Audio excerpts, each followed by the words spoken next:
Finance Minister Ishaq Dar has met officials from United States, International Monetary Fund and World Bank during his visit to Washington. Dar began his official engagements with a meeting with David Lipton, Counselor on International Affairs to the US Secretary Treasury. Later, the Finance Minister also met IMF Deputy Managing Director Antoinette Saye and World Bank Vice President Martin Reza. Meanwhile, the IMF has said that it would send a team to Pakistan early next month to start the process for the next review of their current program. At a media briefing, IMF's Director of the Middle East and Central Asia, Jihad Azur, said they have a program with Pakistan that has been extended and increased in size to help the country in dealing with economic shocks following COVID crisis and inflation. He said a World Bank and UNDP team is currently assessing the flood damages, and based on this assessment, the IMF will see how they could help Pakistan.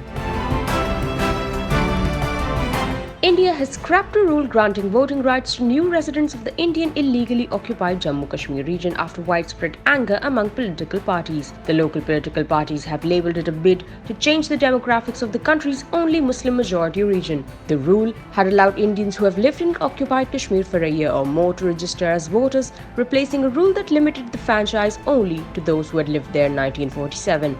Meanwhile, Foreign Minister Bilawal Bhutto has written a letter to President of the Security Council Michel Biang, highlighting the alarming situation in the occupied Jammu and Kashmir. The Foreign Minister urged the Security Council and the Secretary General to make concerted efforts to help bring about a peaceful settlement of the Kashmir dispute in accordance with the relevant UN Security Council resolutions and the wishes of the Kashmiri people. Interior Minister Rana Sanaullah has warned that he could not guarantee the security of the participants of an expected long march from Pakistan Tehreek-e-Insaf towards capital. The Punjab government, on the other hand, has also threatened to arrest Rana if he visits Punjab province, citing a non-bailable arrest warrant issued against him in a corruption case. Their Interior Minister, during an interview, asked how the government will be able to guarantee the safety of anyone's life when an armed and charged mob attacks the federal capital. He said any response from crowd could trigger a police response. Rana warned that Imran Khan doesn't know what the government is planning to do with him this time, and threatened to hang him upside down if he takes his long march into Islamabad. Meanwhile, advisor to Chief Minister Punjab on Interior, Umar Sarfaraz Chima, said Rana Sanaullah will be arrested if he enters Punjab. He said the anti-corruption establishment has obtained the non-bailable warrant for the federal minister, which remains effective till October 19th. Ministry of Energy has announced that power has been fully restored across the country after a major 12-hour power breakdown on Thursday. The power breakdown had deprived large swathes of the country, including provincial capitals Karachi and Lahore, of electricity.